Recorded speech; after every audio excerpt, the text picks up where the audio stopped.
Okay, we're on the second half, replacement theology again. And as I've said, what does replacement theology do? It turns Yeshua from this into this.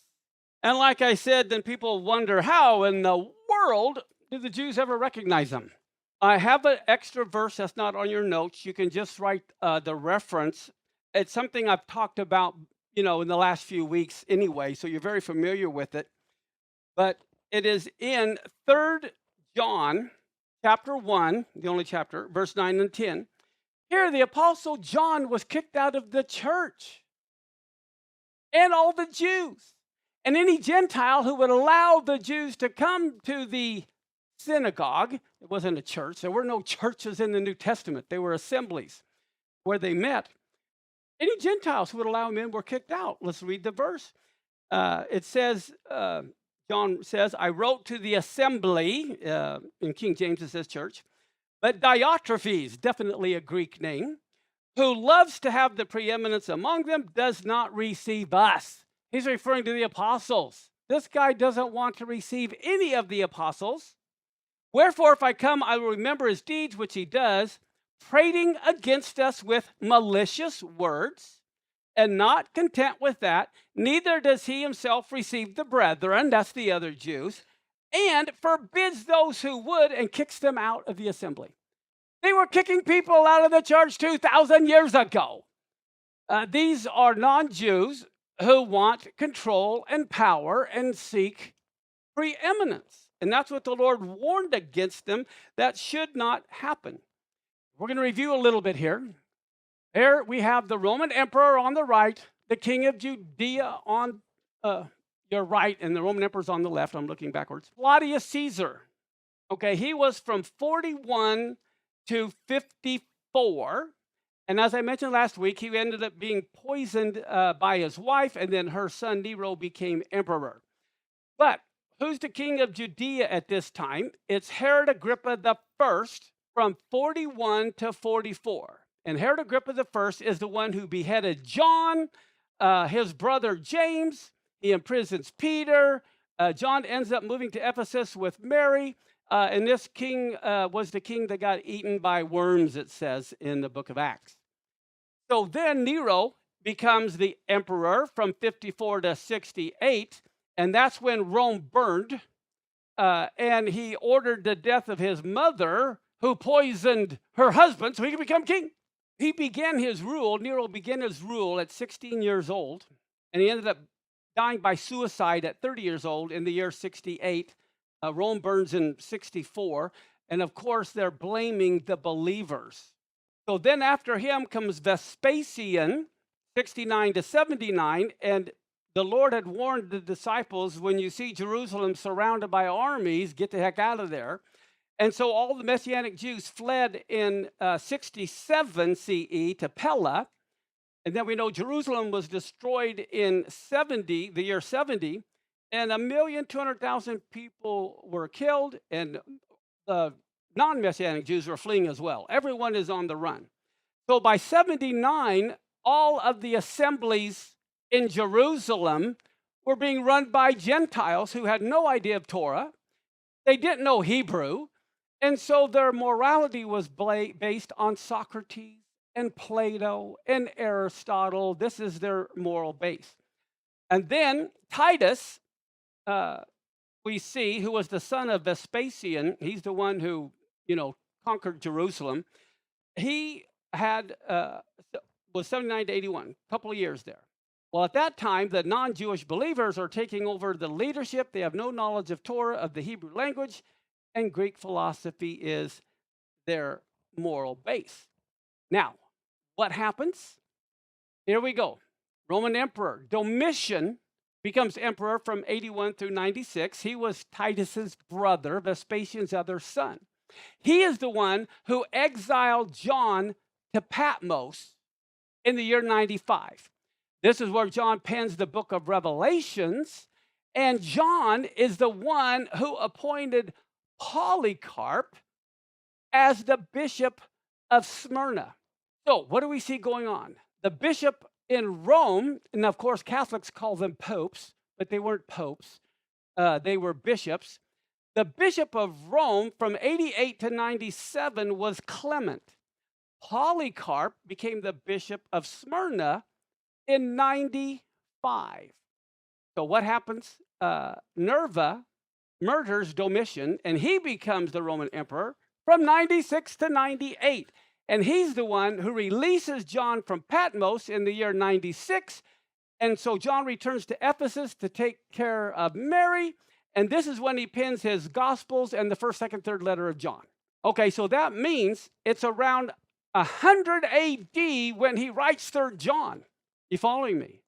Well, it's like 70 years since Messiah died. And he's writing it during this time, which is going to be around the year 98 to 99. He's writing this letter about how these Gentiles have taken over the synagogues. I wanted you to get the time frame of when this was happened. So then we see that Trajan, who is the adopted son of Nerva, he becomes the Roman emperor from 98 to 117. And the bishop of Rome at this time is Evaristus, and Polycarp, he goes clear, to 95. Now, the thing I want to mention is Polycarp knew Clement. You see that? Polycarp, he knew the bishop of Rome. Now, supposedly Peter was the first bishop. I'm going to call him Pope. But Peter, they had as the first bishop of Rome. They believe, is taught historically, that Clement was maybe the second one after Peter. Okay, now I want you to watch this. Boom. Paul dies around 64 to 65 before the Rome conquered Jerusalem. Peter dies around 64 to 68. So both Paul and Peter are dying about the same time, right before the temple is destroyed. But do you know what that means? That means Peter and Paul know Clement. Are you following me? Peter and Paul and Polycarp, a lot of them knew each other. Of course, Clement is going to be younger, okay, and so is Polycarp than Paul or Peter, but they knew each other. Look at Philippians on your notes, chapter 4, verse 1 through 4. Paul is writing, and he says, "Therefore, my brethren, dearly beloved, and long for my joy and crown, so stand fast in the Lord, my dearly beloved. I beseech Euodias and beseech Sneezer," I'm kidding, "that they be of the same mind in the Lord, and I entreat you also, true yokefellow, help those women which labored with me in the gospel," with who? They believe this Clement is the Clement that was the bishop of Rome. This is the Clement that Peter and Paul knew, and he becomes the next bishop of Rome. And also, I just wanted you to notice that. Okay, so now what do we see? The next Roman emperor was Hadrian from 117 to 138, and then Antonius Pius, 138 to 161, Marcus Aurelius, 161 to 180, and Commodus, 180 through 192. Now, what's going on? Then, from the bishops of Rome, we see Telesphorus was 125 to 36, and then comes Victor, 189 to 99. And over here, of course, we have Polycarp from 95 to 155, and we talked a little bit about Polycrate last week, who was from 150 to 196. So we talked about how Polycrate was and Victor were disagreeing on when to keep Passover. Do we keep Passover or do we keep Easter? Following me? Well, guess what? Right here is Bishop Pius from 140 to 55, and then Anicetus from 155 to 156, and it was Polycarp who was arguing with Anicetus. So Polycarp, the bishop of Smyrna, is fighting against Anicetus, the bishop of Rome, and then he's the one who trained Polycrate, and now Polycrate is coming against the next bishop of Rome, who is Victor. I just wanted you to kind of get the time frames. Okay. Yes, and the whole thing had to do we keep Passover or do we keep bunny? But I want to show you something. Now, I'm going to transition here, so I want you to understand very clearly what's going on. I'm introducing two more of our fathers of the faith. Justin Martyr was from 100 to 165. He lived 65 years. But I want you to notice, if he goes to 165, he knows the Bishop of Rome, okay, 155 to 166. All right. And also, he knows Polycrate. Well, Justin Martyr is a non-Jew. And then Irenaeus, he is another one of our fathers you may have heard of, and he is around from 130 to 202. So these guys know Polycarp. But neither one of these guys are Jewish. And then look here at the bottom, Tertullian. Tertullian is another one of the church fathers from 160 to 230. So I want you to see it was in the end of the first century that Paul and Peter and all this stuff's going on. And the Apostle John knew Polycarp personally. Okay? When he returns, Polycarp and John are both looking at his book of Revelation that he wrote. John got to personally tell Polycarp what the book of Revelation was all about and what the Lord, they were having dinner talking about this.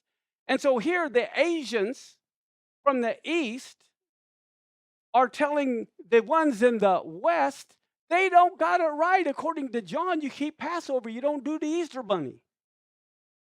But it didn't happen with Constantine, guys. Yes, it did, but it happened several hundred years earlier. This was from the get-go. This happened in the late first century, going into the second century. So here, Irenaeus, who was from 130 to 202, he was actually born in Smyrna. He was trained by Polycarp, and he is a non-Jew. He becomes the bishop of Lyon, France. Okay, so again, even though he was born in the West, he moves to the East, and he became the bishop of Lyon, France. Now, Anicetus, from 155 to 156, he is the bishop of Rome. Polycarp is the bishop of Smyrna. And then what happens? Victor ends up taking place. Okay, so Polycarp was competing against Anicetus. Then comes Victor, and here comes Polycrate. All right, as the bishop of Ephesus, not the bishop of Smyrna. So now, here we go. Let me put this down. Justin Martyr, from the year 100 to 165, he was a pagan who was born in Palestina, trained in Greek philosophy, and it states he had no knowledge of Hebrew or Aramaic. So he's one of the early church fathers. And here's what he wrote in the year 160. Let's go back here for a second. You see, Polycrate is right here in that time, year 160. Let me go back. Okay, you look at 160. That is right in here. All right, and we have Polycarp had just died in 155, but Polycrate is still alive.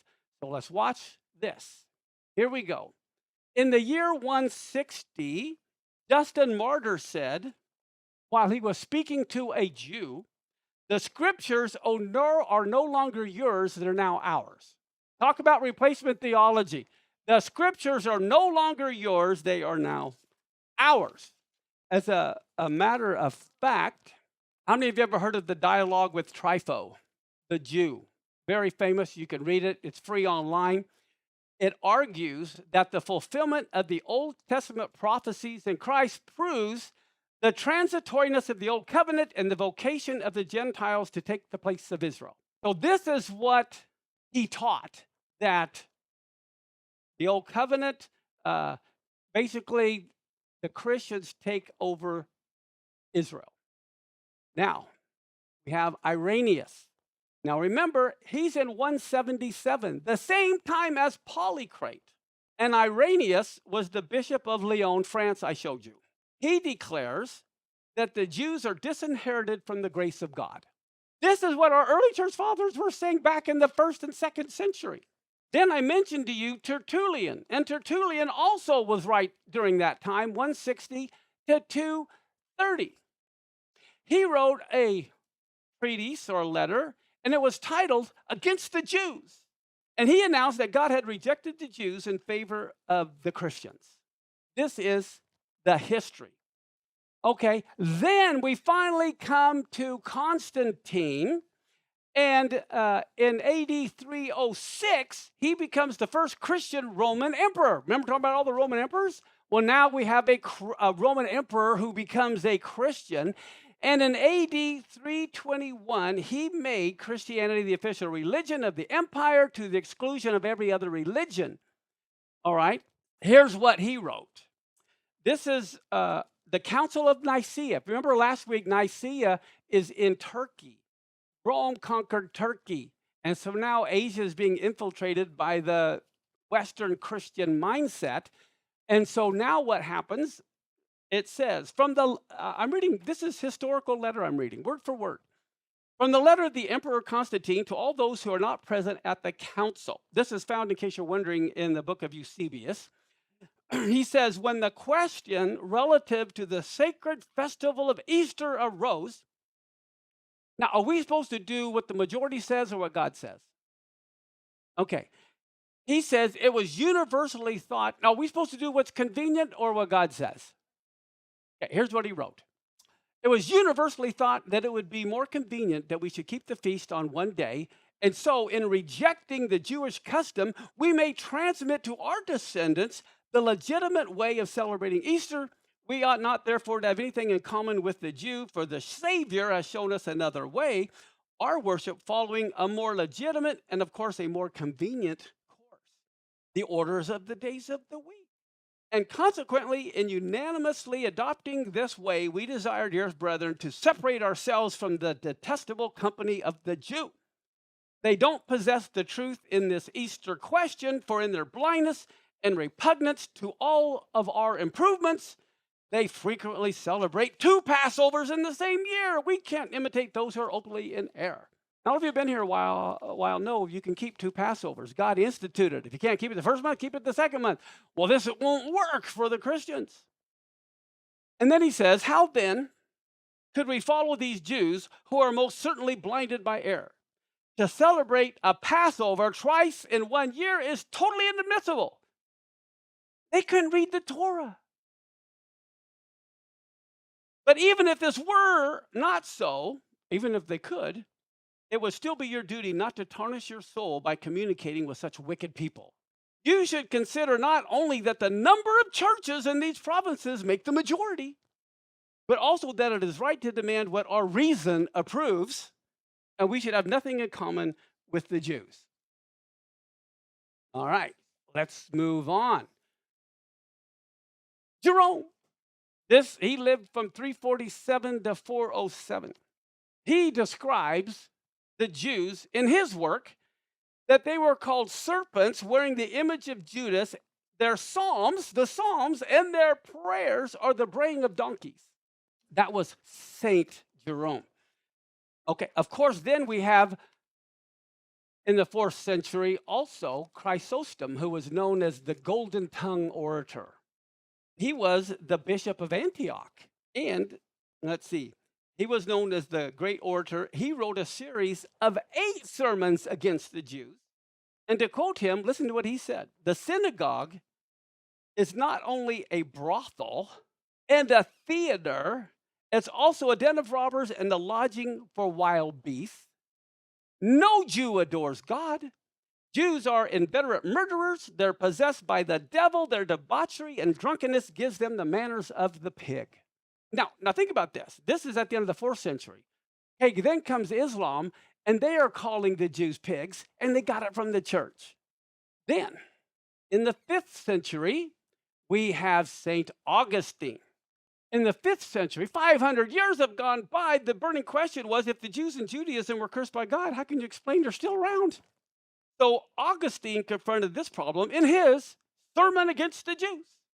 He maintained that even though the Jews deserved the most severe punishment for killing our Jesus, they have been kept alive by divine providence to serve together with their scriptures as a witness to the truth of Christianity. Now, what else do we have? You see here, I think it's in the Strasbourg Cathedral.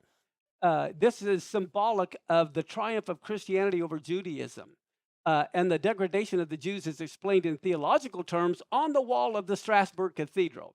Depicted is the crown church while the synagogue is blindfolded the truth of the Gospels to that and continues to lean on the broken staff of this Old Testament. How many of you have heard of Thomas Aquinas? Thomas Aquinas stated it would be licit to hold Jews because of their crimes of failing to embrace Christianity in perpetual servitude. Therefore, the princes may regard the possessions of all the Jews as belonging to the state.